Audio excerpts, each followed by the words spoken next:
सोचिए आप एक जंगल में हैं और वहां वाईफाई नहीं है।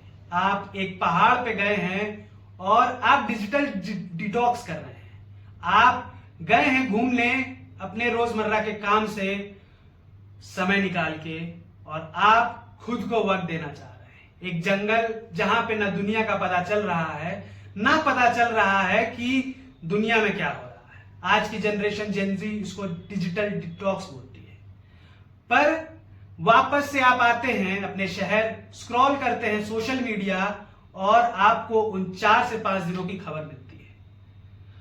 पर सोचिए आप 29 साल तक जंगल में हैं, आपको नहीं पता चल रहा है कि दुनिया में क्या हो रहा है और आप अपने दिमाग में सिर्फ एक मिशन लेके एक जंगल में बैठे हुए हैं। हाँ, ये कोई पागलपन की कहानी नहीं है, ना ये कोई हाइपोथेटिकल सिचुएशन है, क्योंकि ऐसा हो चुका है एक इतिहास में।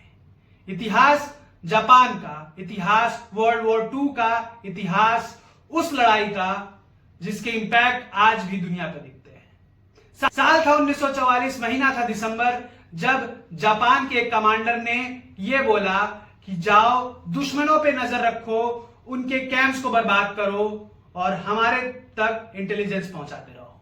जापान के इस सैनिक का नाम था हीरो ओनाडा। हीरो ओनाडा पहुंचे फिलिपिनो, वहां के जंगल में, वहां के आइलैंड पे उन्होंने अपना घर बनाया, बसाया और 29 साल तक जंगल में अपने जापान के एम्पायर के लिए लड़ते रहे। साल 1945 अगस्त 7वां दिन जब जापान पे हुआ हमला और हुआ हिरोशिमा और नागासाकी पे न्यूक्लियर बॉम्ब गिराए थे अमेरिका ने और उसके बाद जापान ने किया सरेंडर। जापान अपने आगे बढ़ चुका था दुनिया में। वर्ल्ड वॉर 2 हारने के बाद उसने अपने आप को चेंज किया, अंपायर गिरे और उसने अपने आप को टीवी मैन्युफैक्चरिंग, कार मैन्युफैक्चरिंग और टेक्नोलॉजी में आगे बढ़ाया। पर हीरो ओनाडा लड़ता रहा वो जंग 1944 से, जो खत्म हो गई थी 1945 में। मैं आपका दोस्त और होस्ट लौटा हूं पास द पावर के एक नए एपिसोड में, जहां हम बात करेंगे डिजिटल डिटॉक्स की, जो आज जेनजी करता है, पर वो हो चुका था आज के लगभग 50 साल पहले, साल 1974 में, जब हीरो ओनाडा वापस पहुंचे थे जापान। हीरो ओनाडा की कहानी जैसे मैंने आपको बताया, 1944 में वो जापान में एक कमांडर के कहने पे पहुंचे फिलिपिनो। वहां उन्होंने अपने आप को सरवाइव किया, इंटेलिजेंस की और अपने कमांडर तक उसकी बातें पहुंचाई। पर 1945 में जब युद्ध खत्म हो गया, उसको पता ही नहीं चला। वो 1974 तक वो जंग लड़ता रहा, जो जबकि खत्म हो चुकी थी 29 साल पहले। उसने इंटेलिजेंस की बातें अभी भी अपने कमांडर तक पहुंचाता था। वो अपने कॉमरेड्स के साथ फिलिपिनो के विलेजर्स पे हमला करता था, वहां के कैटल्स को उठाता था, खाता था, बनानास खाता था और अपने बंदूक को भी वो साफ करता था। उसको आइसोलेशन की इतनी आदत लग गई थी कि उसके सामने कोई भी मिलता था तो उसको मारता था। जब 1974 में वो जंगल से बाहर निकला, तब तक उस पर 30 मर्डर केस हो चुके थे। हालांकि उसको बरी कर दिया गया और उसको जापान का हीरो बना दिया गया। जब साल 1999 के आसपास वो वापस फिलिपिनो पहुंचा तो उसके खिलाफ प्रोटेस्ट हुए कि उसने जितनी भी हत्याएं की थी उसकी सजा उसको नहीं मिली। चलिए खैर, अलग बात है, ये अलग टॉपिक है। हम अब ये जानने की कोशिश करते हैं कि उसने किया क्या उस 29 साल में। 29 साल में उसके साथ क्या क्या हुआ। पैम्पलेट्स फेंके गए जंगल में, फिलीपीन की सरकार और जापान की सरकार मिलकर उसको खोजती रही, पहुंच नहीं पाई उस तक। इंटेलिजेंस अच्छी थी जापान की और यहां तक कि उसके परिवार के फोटो भी उसको भेजा गया।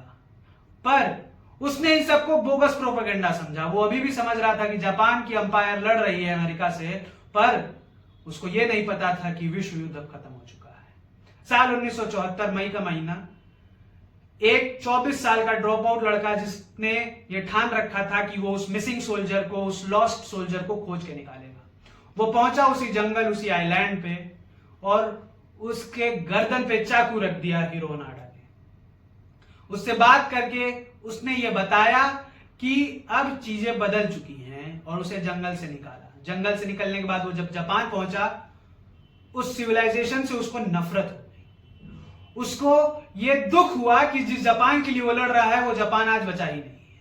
जो समुराई वो था, वो समुराई कल्चर अब खत्म हो रहा है। जिस सिविलाइजेशन के लिए उसने लड़ा वो सिविलाइजेशन ध्वस्त हो रही है। दूसरा, उसको लोगों ने सेलिब्रिटी बना दिया। दिन रात उसके यहां मीडिया हाउसेस पहुंचे रहते थे, उसे सेलिब्रिटी के नाम पे तमाम इवेंट्स में जाना पड़ता था, जिससे परेशान होके उसने ब्राजील शिफ्ट किया, वहां अपने कैटल फार्म्स खोले और वहां पे शांति से जिया। एक सोल्जर जो अपने कमिटमेंट पे इतना ज्यादा लॉयल था, एक सोल्जर जिसने अपने बॉस का ऑर्डर माना और 29 साल तक माना जब उस ऑर्डर की कोई जरूरत नहीं थी। हीरो नाडा लड़ता रहा 29 साल, वो लड़ाई जो खत्म हो चुकी थी। उसको जब ये पता चला कि हिरोशिमा और नागासाकी हुआ, उसको काफी दुख हुआ, पर उसको इस बात का और दुख हुआ कि जापान टूट गया। जापान वो एम्पायर रहा ही नहीं जिसके लिए वो लड़ रहा था। आज जेंजी डिजिटल डिटॉक्स के लिए जंगल जाते हैं, अपने आप को दुनिया से दूर रखते हैं, पर वापस आते हैं दुनिया। क्या आप भी ऐसा करते हैं? क्या आपको यह कहानी से कुछ इंस्पिरेशन मिलती है?